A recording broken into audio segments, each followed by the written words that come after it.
Karate, the art of empty hand fighting, is an art designed to learn to use one's body as an effective weapon for self defense.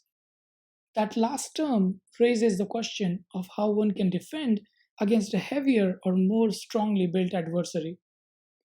The answer lies in learning and maximizing the use of all the parts of one's body, from the largest to the smallest. In this video, let us take a closer look at an often overlooked aspect of karate training, the stretching routine. Yes, that small little routine we often skim through in our rush to get to the real action or back to the comfort of our homes. After watching this video, you will not only start taking the stretch more seriously, but also be able to do it in a way that takes your karate to a higher level. Let us start in a straddle leg stance. Make sure the center of gravity, and so most of the body weight, is stacked over the heels, leaving the front part of the feet free to move. Let us back up a little and analyze the part of lowering into the stance. There are three ways of doing it. First is what I call the press. It is basically a controlled contraction of the leg muscles to get into a stance. It's easiest to learn, great for strengthening the legs, but from a combat perspective is rather slow compared to the other two. Next up is the drop, performed by loosening the leg muscles so gravity pulls you down, putting just the correct muscles into contraction. It is both fast and results into a very stable stance. Jesse and Camp has explained this method thoroughly in his video. Check it out at the link above or in the description box. And Jesse, sorry if I pronounced your name incorrectly. The third method is the pull. This method appears very similar to the drop, but is performed with an active but sudden contraction of the leg muscles, resulting into a momentary drop.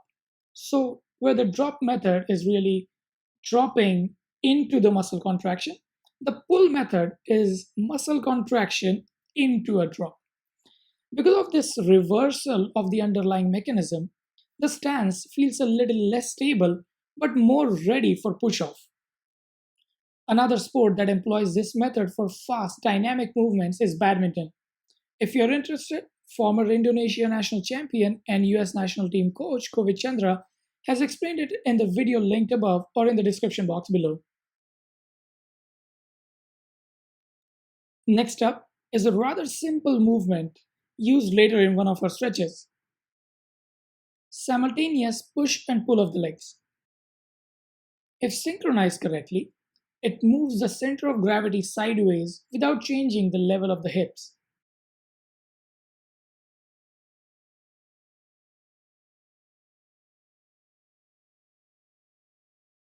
Combine this movement with rotation of the foot in the direction of the lunge, and we have a very good stretch for the other leg and the hip muscles.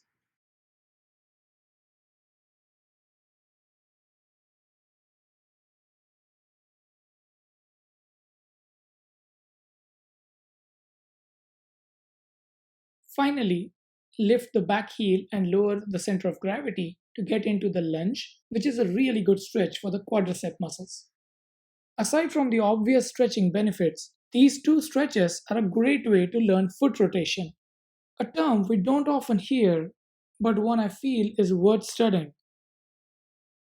As the feet form the foundation that we stand upon, correct foot rotation is absolutely crucial for a smooth transition from one stable stance to another.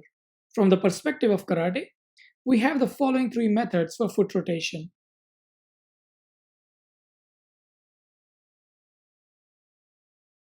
Rotation on the heels requires that the body weight is supported by the heels. This rotation has a short range but is easier to power from the hips without much change in their position. It can be very useful for quickly changing the direction of delivering force of karate techniques. Rotation on the ball of foot requires the center of gravity to be slightly forward, and because the hips are connected to the heels, this form of foot rotation shifts the hips sidewards. This can be useful for evading strikes at short range, or for repositioning the center of gravity while performing kicks. The ball of foot being farther away from the primary source of power, the hips, this rotation feels slightly slower than the previous. Lastly, we can combine the rotation from alternate heel and ball, something we also do naturally for turning fully left or right.